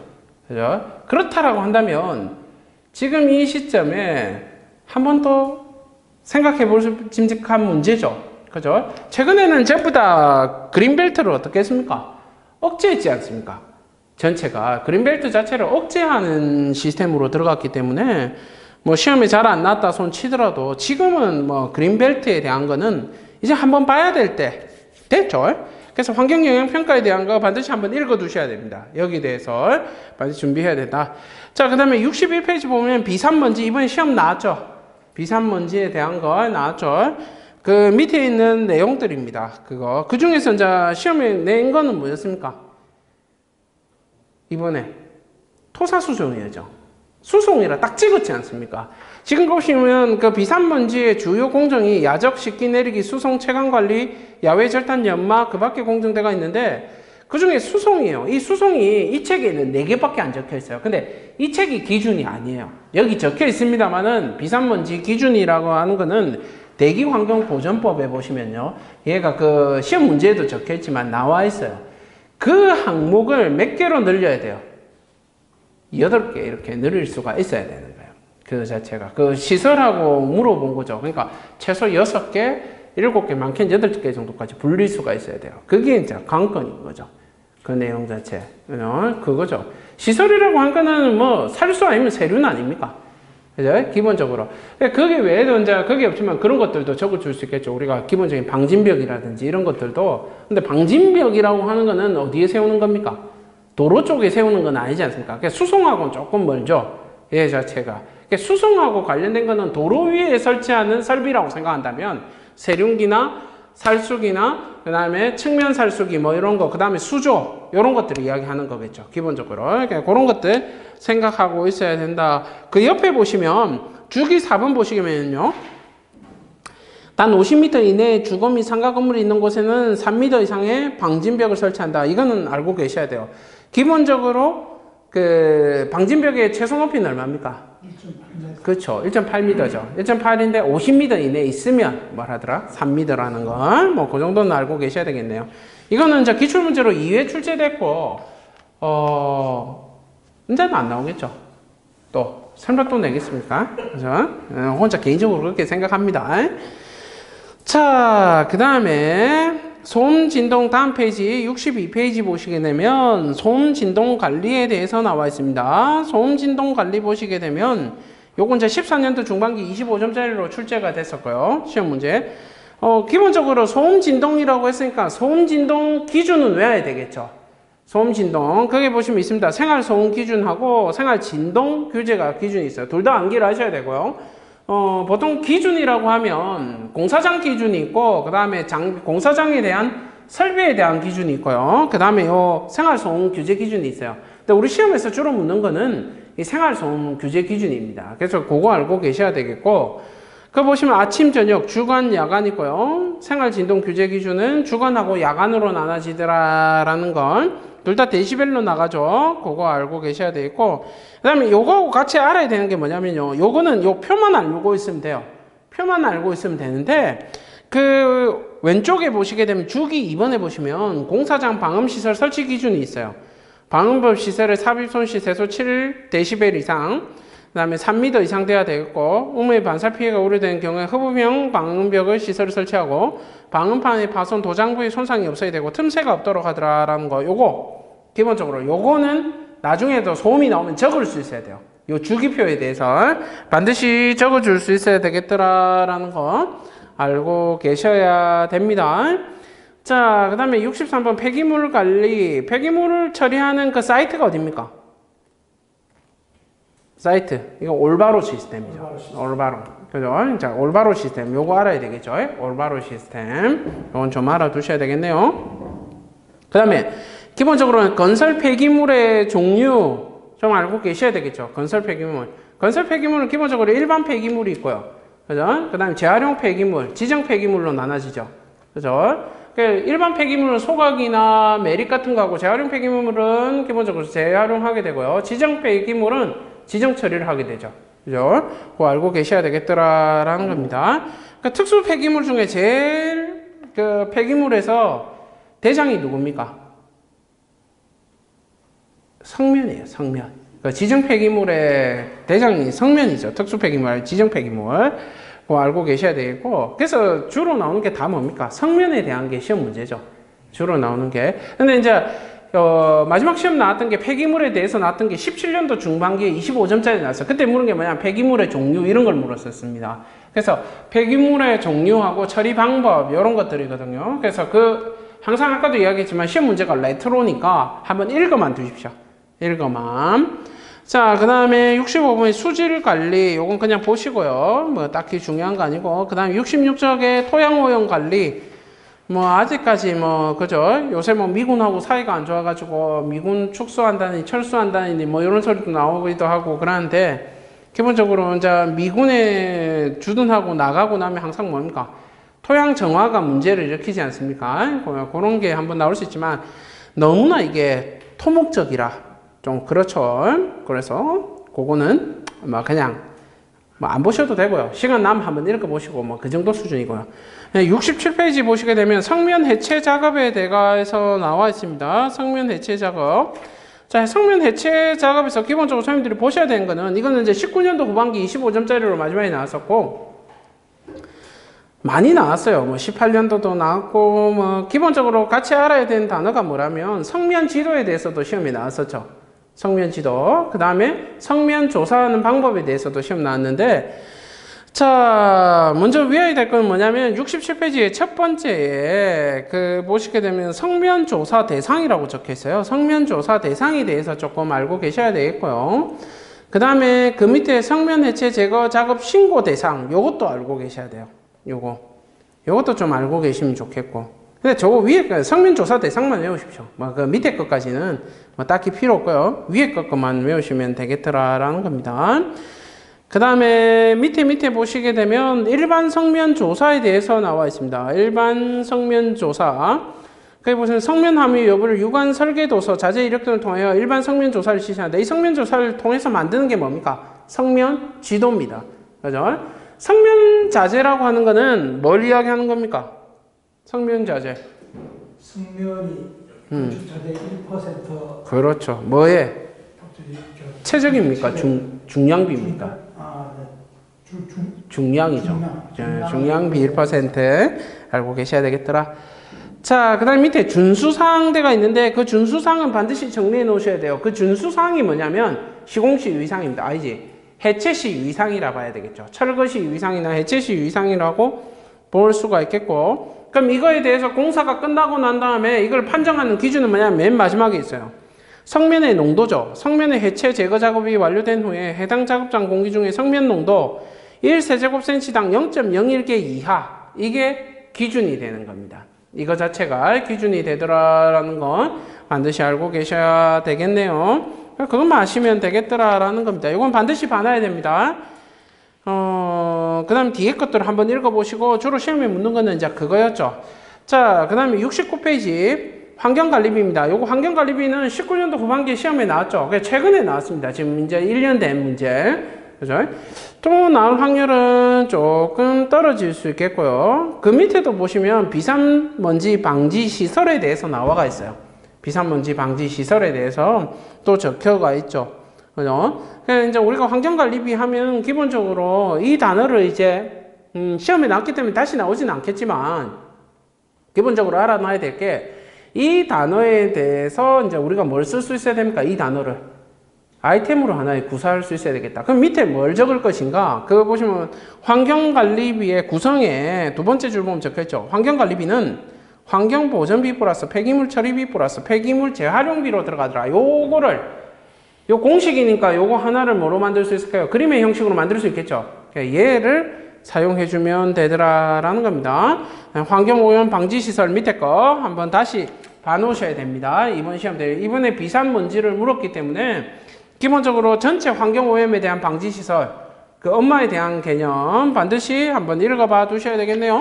넘어가시고, 자, 문제 70번 구조설계의 조건 파악 별로 필요가 없고요. 그 71번에 보면 한 개 봐야 되는 게 뭐냐면 이 하중에 대한 문제가 나와요. 이게 하중에 대한 문제가 나오는데 하중하면 우리가 두 개 알아야 되죠. 첫 번째 거푸집에 작용한 하중이죠. 시험 나오는 게. 거푸집에 작용한 하중 뭡니까? 거푸집에 작용한 하중 뭐가 있어요? 수직 하중. 수직 하중? 맞아요. 수직. 또 수평 하중. 수평. 또 제일 중요한 게 안 나오고 있네 자꾸. 그렇죠. 칠갑이 나오고, 또 그다음에 여기 특수하중이고, 또 그다음에 갑자기 여기 한 개가 빠져. 풍화중이 있죠. 풍화중. 그죠? 요게 뭐습니까? 이게 거푸집의 하중이고요. 자, 그러면 구조물의 8대 하중은 뭐예요? 구조물의 8대 하중은? 그것도 시험 문제에 나왔자 했죠? 그죠? 뭡니까? 응? 8대 하중. 유체 응. 하중도 있고 풍지박산난 오랜 토지를 설정 유용하다고 해서 설정 유용, 풍지박산난 오랜 토지를 설정 유용, 유체 용기. 뭐 한 개 빠졌는데? 풍지박산난 풍지, 박살은 토지가 빠졌네요. 토지를 설정 유용하다. 토지를 설정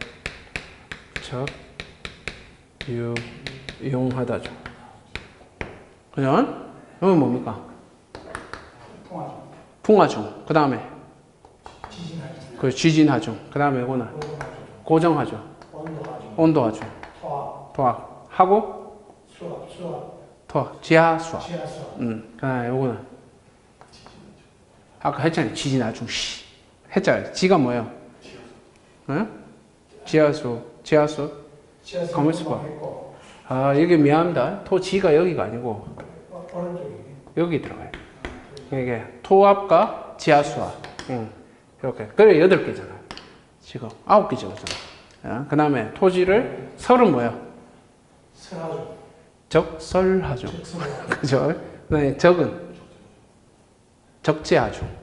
적재하중이 아까 어디 고정하중은 데드로드고요. 적재하중은 라이브로드고요. 그 다음에 이건 뭐야? 유체하. 유체하중. 용기 내용물 하중. 그죠? 요것만 외우면 되죠. 이거 풍지박살난 고온의 토지를 슬쩍 유용하다. 이거 외우라 했죠? 예, 요거. 하나도 기억 안 나죠? 요거. 희한한 게 하나도 기억 안 나죠? 저게 이제 뭐 때문에 저걸 외웁니까? 저게 기출 문제였거든. 그래서 외워야 한다. 외우라고 하면 좀 외우세요. 자, 그것만 알면 여기는 끝났네요. 자, 그 다음에 72페이지 보시게 되면 주차장 설치 그냥 읽어보시면 되고요. 그 다음에 층고하고 경사로 한번 읽어보시면 되겠네요. 74페이지 기계식 주차장 뭐 그냥 읽어보시면 되고 별로 중요하지 않고요. 75번에 보일러실 실외기실 그냥 봅니다. 실외기실 좀 많죠. 근데 별로 중요하진 않습니다. 그 다음에 월풀욕조 이런 거 나오면 안 되죠. 월풀욕조 이런 거 내면 곤란하고. 그렇죠. 그런 거 내면 안 돼요. 그죠? 인간적으로. 그 다음에 장애인 편의시설 그냥 한번 읽어보고 마세요. 이런 것도 좀 그렇습니다. 자, 그 다음에 몇 페이지야? 81페이지 보시면 공동주택 세대 욕실에 슬래브 다운 층상배가 있습니다. 요거는 17년도 후반기 10점짜리로 나온 문제죠. 요건 한 번 더 나올 수 있어요. 층상배관이라고 하는 것은 반드시 한번 봐놓으셔야 되겠더라라는 거. 밑에서 슬래브 다운 있고 부분 슬래브 다운 있고 전체 슬래브 다운에 대한 거 있고요. 그 다음에 층하 종류, 욕실의 배관 방식의 종류. 그러니까 여기서는 뭐냐면 2번이 4번으로 가게 되고요. 3번이 2번으로 가져야 돼요. 요 자체가. 그것만 주의하시면 되겠네요. 그 다음에 장단점 있고 그걸 가지고 밑에 특징이라는 이름으로 써주면 되겠고요. 그 다음 페이지 보시게 되면 82페이지에 그 슬래브 다운에 대한 이제 시공시 유의사항에 대해서 나와 있습니다. 그래서 시공시 유의사항에 대해서 이제 기출문제로 나왔죠. 그러니까 이제 시공시 유의사항 형태로 가져가 주는 게 아름답겠네요. 자, 그 다음에 이제 83쪽 보시게 되면 83쪽입니다. 83쪽에 보시면 에너지 절약형 친환경 주택의 건설 기준대가 있습니다. 이번에 시험 문제 뭐 나왔습니까? 이번에 시멘트하고 이산화탄소의 상관관계에 대해서 시험 문제 냈었죠.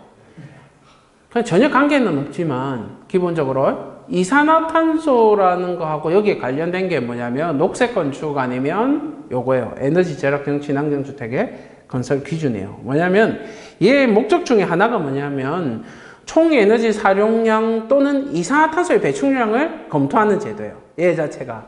그렇기 때문에 얘가 시험 나올 수 있어요. 그러니까 너무 어거지로 갖다 붙인 거지만, 그죠? 그래서 요거는 지금 이 제도는 우리가 용어하고 할 때 유인물 드렸었죠. 여러분들 가지고 있는 유인물 드렸었죠. 그때 녹색 건축 제도에 대해서 한 장으로 드렸지 않습니까? 그거에 대해서 기본적으로 암기만 하시면 되는 거예요. 그 이상은 필요가 없어요. 그 이상 거기 있는 제도만 보시면 되고요. 그래서 에너지 절약형 친환경 제도에 대한 건설 기준이라고 하는 것은 그 뒤에도 이제 이렇게 나와 있습니다만은 전체 다 나와가 있어요. 그래서 요거는 기본적으로 용어의 형태의 문제로 하나 준비를 하십시오. 그리고 거기서 알아야 될 건 뭐냐면 적용 대상에 보시면 30세대 이상의 공동주택이라 되어 있습니다. 30세대 이상의 공동주택이더라라는 거 거기 적혀가 있고 그 30세대 이상 공동주택 그것만 좀 알아두시면 되겠고요. 자, 그 다음에 85페이지 보면 녹색건축 인증제도 역시 답을 쓰는 건 다 똑같습니다. 기본적으로 녹색건축 인증제도에서 중요한 단어는 뭐냐면 기본적으로 지속가능 개발을 실현을 목표로 하더라. 지속가능 개발이라는 게 얘의 목표고요. 그 다음에 두 번째 줄에 라이프 사이클을 고려하더라 라는 겁니다. 전생애를 대상으로 하더라. 그 다음에 환경 성능을 알아보더라 라는 거 요것만 알아보시면 되겠네요. 딴 것들은 뭐 이건 시험 나왔죠. 19년도 전반기에 25점으로 출제되어 있기 때문에 뭐 내년에 시험은 나오겠습니까? 거의 안 나온다라고 보셔야 되겠죠. 그죠? 요거 알고 계시면 되겠고 요거의 대상은 뭡니까? 인증 대상이 뭡니까? 이거 여기는 안 적혀 있는데 항목이 뭡니까? 토해제물 유생실이죠. 기억납니까? 토의 재물 유생실, 토지 이용에 대한 거 뭐 그거 나오지 않습니까? 예. 그 암기하라 했잖아요. 그 지금 그런 것도 다시 설명하기는 그렇고, 이제 그 토지 이용 계획, 그렇죠. 에너지 절약 계획 뭐 해가지고 그렇죠. 많이 나오는 거죠. 그 앞대가리를 외워라 했다 아닙니까? 일단. 아이 또 그거 못 외우고 있으면 곤란해요. 그러나 이거는 이제 시험에 나올 확률은 좀 떨어질 것이라는 거. 그죠? 자, 그 다음에 공동주택 성능 등급입니다. 공동주택의 성능 등급은 09년도 전반기 10점짜리로 나왔고요. 원자는 나올 확률은 떨어지겠죠. 녹색건축 인증이 있기 때문에 얘는 친환경 건축물 인증 제도하고 얘 두 개는 나올 확률이 거의 없다라고 생각하시면 됩니다. 그죠? 뭐 외우는 항목은 소구 환생화 앞대가리만 따가서 소구 환생화 이렇게 외웠는데 뭐 별로 필요는 없고요. 지금 안 나옵니다. 필요 없어요. 자, 그 다음에 88페이지 보면 에너지 효율 등급 인증이 있더라라는 거 얘는 공부를 아까 해놔야 되죠. 얘는 봐놔야 되는 겁니다. 16년도 중반기 10점짜리로 출제됐고요. 그 대상은 보시게 되면 단독주택, 공동주택, 업무시설 되어 있고 냉난방 또는 난방 면적 합계 500제곱미터 이상 그 다음에 인증 의무 대상 있죠. 그거는 반드시 좀 알아둬야 되고 인증에 대한 거는 예비 인증이 있고 본 인증이 있더라라는 거. 그 다음에 평가 기준 1 플러스 등급이 있고요. 1등급, 2등급, 3등급, 4등급 있더라. 각각의 등급에 대한 거. 요거는 기본적으로 우리가 용어 때 외우라는 것만 외우세요. 그것만 외우면 돼요. 딴 거 다 필요 없다라는 겁니다. 용어 때 외우라는 것만 외우더라라는 거. 그거만 알고 계시면 되겠네요. 자, 그 다음에 89페이지입니다. 89페이지. 요건 나중에 선생님 또 암기 못할까봐 내가 유인물을 다시 한번 가지고 계시겠지만 가지고 있죠? 예? 뭐 가지고 있겠지만 그래도 한번 드리도록 하겠습니다. 다시 한번 요걸 드리도록 할게요. 자, 그 다음에 89페이지 보시게 되면 에너지 효율 등급 인증에 대한 게 나와 있습니다. 그냥 한번 읽어보시고요. 이런 것까지 다 못 내웁니다. 자, 그 다음에 90페이지 보시게 되면 그죠? 에너지 절약 계획서에서 EPI라고 적혀 있습니다. 근데 문제는 여기 시험 문제가 이제 16년도 중반기 10점짜리로 EPI에 대해서 나왔는데 EPI에 대해서 적힌 게 없어요. 여기에 책에 EPI에 대해서 적힌 게 없죠. 그죠? 그래서 이건 그냥 한번 읽어만 보시면 되겠더라라는 거. 별로 이거를 외울 수도 없어요. 이 많은 숫자를 어떻게 외워? 인간적으로. 그죠? 자, 그 다음에 근데 이제 결로에 대한 거 EPI는 참 그 이야기 할래 했다. EPI는 별로 지금 의미가 없고 참 이 EPI가 아니고 저 뒤에 나온다. 자, 그 다음에 92페이지 보시게 되면 건축물의 에너지 소비 총량제가 나옵니다. 건축물의 에너지 소비 총량제 그냥 한번 참고로 보시면 되고요. 요거. 자, 그 다음에 93페이지 보시면 결로 방지 성능 평가대가 있습니다. 이거 14년도 중반기 10점짜리로 나왔고 결로 방지 성능 평가는 지금이죠. 123회가 이제 겨울에 치게 되니까 이때 잘 나오는 게 이번 시험에 결로 안 나왔죠. 그렇다라고 하면 이제 결로 봐야지. 겨울에는 결로죠. 겨울 하면 결로죠. 결로의 친구는 누굽니까? TDR이죠. TDR. 온도 차이 비율. 온도 차이 비율. Temperature Differential Ratio 해서 온도 차이 비율이죠. 그게 그 93페이지에 3번에 있어요. 3번에 TDR에 대해서 있더라. 이거의 공식이라는 거 하는 것은요. 실내 온도 마이너스 적용 대상 부위의 실내 표면 온도의 전체 실내 온도 마이너스 외기 온도를 나눠준 값 적혀가죠. 공식이 있으니까 뭘 적어야 되는지 아시겠죠? 그죠? 그것만 알고 계시면 끝. 그죠? 다 적을 수 있습니다. 시험 나올 때는 공동주택 결로 방지 성능 기준이라는 이름으로 시험에 나왔어요. 근데 그게 TDR이고요. 근데 만약에 시험 문제에 이렇게 또 나왔다. 공동주택 결로 방지에 대한 성능 기준이라고 나왔다라고 하면 문제 선택하지 마세요. 아시겠습니까? 기준은 요 밑에 보면 이렇게 표가 있거든요. 여기 이렇게 이걸 적어야 돼요. 못 적어. 예, 그 다 적어야 돼요. 근데 그걸 외우기가 가라로 적으면 그렇죠. 가라로 적으면 하늘에 맡겨요. 혼자 가라를 적. 대충은 29.8, 뭐 20.3 하고 기준은 선생님 숫자가 정확해요. 기준은 정확해요. 그럴 때는 어떻게 외우냐면 미친 척 그렇게 적는 게 아니고요. 한 줄이라도 정확하게 외워야 돼요. 한 줄이라 전체를 다 정확하게 외우지 못하니까. 그렇지, 바로 그거예요. 그래 놓고 그 외 것들은 그보다 좀 낫다. 제일 높은 거를 외우고 낫다라고 이야기를 해주면 되겠죠. 그런 식으로 적어야지 후루로 다 적는다. 그 진짜 후루입니다. 아시겠습니까? 예. 기준은 딱 숫자가 정해져 있어요. 그래서 저희도 이야기했다니까 기준은 아니에요. 기준. 이번 시험에도 기준 많았죠. 그렇죠. 그거는 답이 정해져가 있어요. 답정로요. 이미. 또 그 다음에 법 이름 적히면 명확해요. 답이 그거는 답이. 그죠? 그래서 거기 있는 키워드들이 빠져버리면 점수는 그대로 추락합니다. 그거 생각하시면 되겠다. 꼭 한번 읽어보십시오. 경로 방지. 이번 시험 대회에서 선생님 기본적으로 예상할 수 있는 게 이 뒤에 나중에 결로에 대해서 다시 나옵니다만은 결로에 대한 문제는 나올 수 있겠죠. 근데 결로에 대한 게 나올 때 주로 우리 시험의 결로가 어디예요? 공동주택 아니면. 그죠? 뭐 거의 뭐 80% 이상이 공동주택이지 않습니까? 초고층에 가끔 나올 때도 있습니다만은 그런 거 제끼고 공동주택이라고 한다면 기본적으로 지금 여기에 있는 그 공동주택 결로방지 성능 기준이라는 거는 몇 줄이라도 좀 외워주는 게 맞아요. 그리고 이번 시험 대개에서는 이 표 좀 외워놓는 게 어떨까라는 생각이 듭니다. 개인적으로 좀 외워놓으십시오. 그냥 이렇게 말씀드릴게요. 외우세요. 아시겠습니까? 왜? 결로니까. 아시겠습니까? 외웁니다. 이때 시험 치면 그거 외우지 않습니까? 선생님들. 한중 콘크리트 외울 거 아닙니까? 마찬가지입니다. 결로니까 외우세요. 아시겠습니까? 분명히 관련된 문제는 나올 것이다 라는 거죠. 분명히 써물 때 있습니다. 체크해 놓고 반드시 암기해 놓습니다. 자, 그 다음에 90 뭐 거기 보면 이제 뭐 벽체 접합주가 어떻고 출입부가 어떻고 외기창 나오는데 우리는 보통 결로라고 하면 공동주택 세대 내를 보통 물어보고요. 아니면 공동주택 전체에 대해서. 그 다음에 그게 아니면 지하 주차장에 대해서 지하층 이런 거 물어보죠.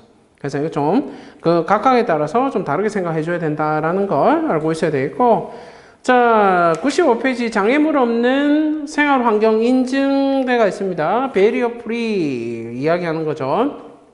읽어는 두세요. 이것도 읽어는 둬야 됩니다. 베리어 프리가 뭔지에 대해서 알고 있어야 돼요. 그 적혀있죠. 장애인, 노인 등이 도시 교통수단 건축물들에 접근 이용 이동하는데 불편이 없는 생활환경의 구축 조성을 촉진하는 제도더라. 요 정도는 알고 계셔야 되겠지. 기본적으로.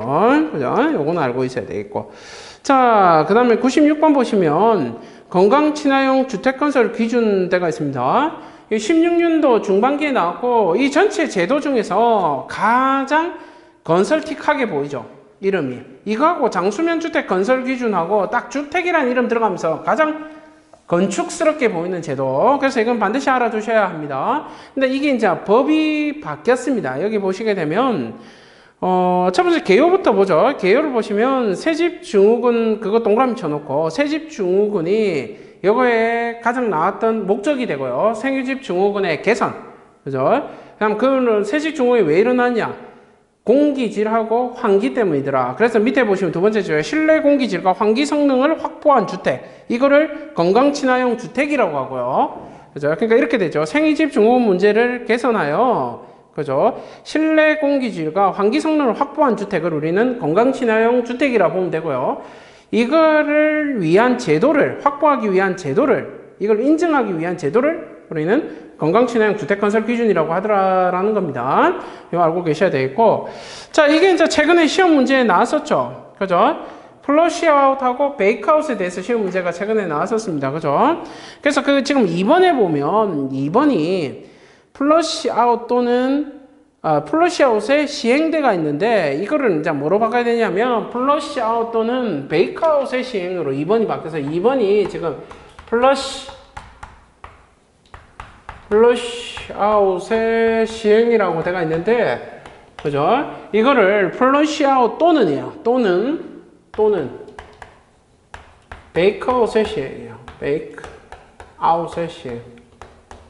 이거 한글로 적어야 돼. 이것도 이 영어가 아니고 이게 한글로 적혀 있기 때문에 베이크아웃 다 영어로 아실 거고 베이크아웃의 시행입니다. 이렇게 돼요. 구분해야 되겠다라는 겁니다. 자, 그리고 이제 거기 보면 항목이 전부 다 플러시아웃에 대가 있는데 2-2번에 외기 유입량 적혀가 있는데요. 그거는 이제 플러시아웃의 외기 유입량이 되는 거고요. 이름이. 그 다음에 2-3이 하나 더 있어요. 지금 거기에 빠져가 있는데 이 2-3이 빠져가 있어요. 거기에 2-3이 뭐냐면 베이크아웃의 적용입니다. 베이크아웃의 적용입니다. 여기에 빠져가 있어요. 거기에 베이크아웃의 적용이 빠져가 있더라. 자, 베이크아웃의 적용이 들어갈 게 계부구의 밀폐. 그 항목이 뭐냐면 계부구의 밀폐. 이 법이 계속 바뀌니까, 그죠? 실내 온도 유지 시간. 실내 온도 유지 시간. 베이커 할 때 실내 온도 유지가 얼마입니까? 38도. 33에서 38도. 33에서 38도. 몇 시간? 8시간에서 10시간. 그냥 8시간. 10시간은 없습니다. 2시간 그냥 환기 2시간. 그것도 2시간에서 4시간 그런 거 없어요. 2시간. 2시간. 내가 지금 뭐 하고 있었지? 유지 시간 하고요. 그 다음 한 개 더가 환기 시간 및 환기 횟수입니다. 환기 시간 및 환기 횟수.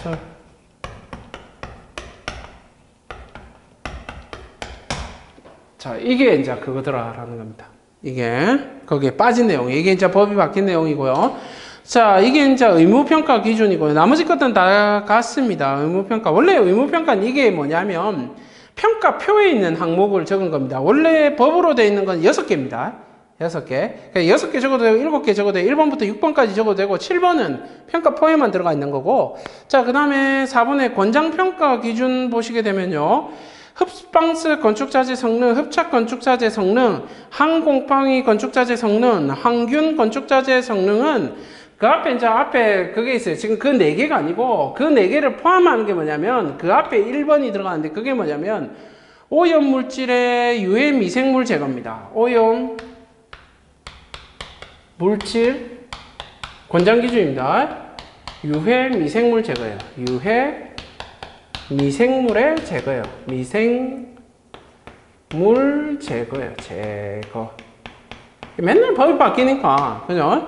자, 그 다음에 2번은, 그럼 한 1이 있으니까 2도 있겠죠. 그 다음에 2가, 이게, 여기 뒤에다가 뭐가 있냐면, 그 책에 있는 4가지가 이렇게 붙게 되는 거고요.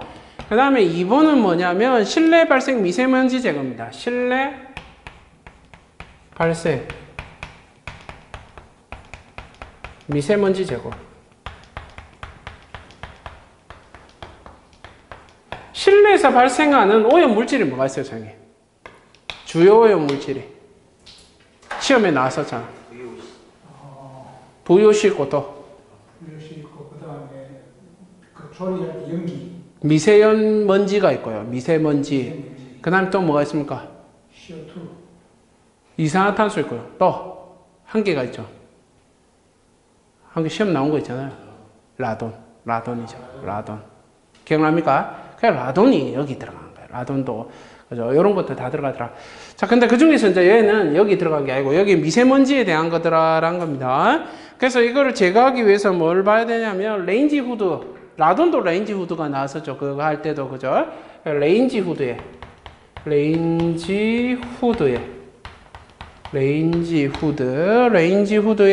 적정 풍량 등을 확보한다. 적정 풍량을 확보한다.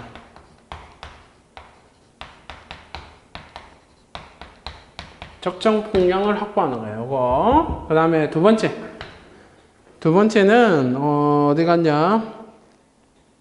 환기 설비와 다른 환기 설비와의 연동. 환기 설비와의 연동을 보게 됩니다. Y 연동이 얼마나 됐냐라는 것을 보게 되더라. 이제 이게 뭐더라? 권장 기준이 되게 되더라라는 거 요거 알고 계셔야 되겠습니다. 요거. 자, 그래서 요거 보셔야 되겠네요. 요거는 반드시 정리해 두셔야 돼요. 요거 다시 정리해 두셔야 되더라. 왜냐면 책의 내용이 이제 법이 바뀌었기 때문에 그런 거죠. 자, 그 다음에 98페이지 보시면 범죄 예방 건축 기준대가 있습니다. 범죄 예방 건축 기준대가 있고 그거 한번 읽어보시고요. 그 다음에 99번이 세프티드대가 있습니다. 이것도 한번 읽어보시고요. 설계에 대한 거라서 조금 그렇고 세프티드. 자, 그 다음에 100페이지 보시게 되면 장수명 주택 주택건설 인증기준 되어 있습니다. 얘는 18년도 전반기에 나왔죠. 그러니까 지금 현재 3대 제도라고 볼 수 있는 게요. 일반적으로 녹색건축 인증제도하고 아까 이야기한 건강친환 주택건설기준하고요. 그 다음에 장수명주택건설 인증기준입니다. 바로 이 세 개가 3대 기준 정도로 볼 수가 있어요. 제도에 대해서 볼 수 있더라. 자, 그죠? 평가 기준은 장수명주택이라는 거 정의를 먼저 보죠. 여기 저기 적힌 건 수명이 길고 사회적인 변화 영역에 적은 구조체 및 공용성비 등 서포트 부분을 유지하면서 수명이 짧으면서 사회적 기능 변화에 민감한 외장, 내장, 설비 등의 인필 부분을 쉽게 변화 교체함으로써 사회 거주자의 요구 변화에 맞게 기능과 성능을 수용할 수 있는 주택. 이거죠. 우리가 그거 이야기했죠. 그 PC 할 때 SI 구조라는 거 이야기했었죠. 이거 기억납니까? SI 구조. SI 구조가 뭐예요? 스켈렉톤 앤 인필 구조죠. 스켈렉톤이 뭐예요? 골조식. 그죠? 인필이 뭐예요? 가변식 벽체. 그죠? 그래서 인필 구조, 여기 이제 인필이라는 단어가 들어가 있는데, 가변식 벽체를 이용하는 거야. 그게 장수명이더라. 그러니까 미래의 환경 변화에 대해서 뭘 하게 되더라? 가변적으로 이용할 수 있게끔, 변화를 시킬 수 있게끔 만들어 놓은 주택을 우리는 장수명 주택이라고 하더라라는 겁니다. 자, 평가 기준은 크게 세 가지죠. 내가수죠. 내가수. 뭡니까? 응? 아니. 그거는 딴 거예요, 선생님. 내가수. 내구성하고, 가변성하고, 수리 용이성이죠. 내가수. 응? 초평가수 강연은 딴 겁니다, 선생님. 그거 여기서 이야기하시면 안 돼요. 내가수드라라는 겁니다. 내구성, 가변성, 수리 용이성입니다. 그죠? 알고 계셔야 되겠다. 그 옆에 보시면 평가 등급, 최우수, 우수, 양호, 일반. 기본적인 내용이겠죠, 이런 것들은. 역시 쓰는 방법들은 다 똑같더라라는 거, 시키면 시킨 대로 쓴다라는 거. 자, 여기까지가 오늘의 이제 진도입니다. 여기까지가 오늘 이제 100페이지 딱 달렸습니다. 네, 달렸습니다. 그래서 다음 주에 시험은 이 범위 안에서 시험을 치도록 하겠습니다.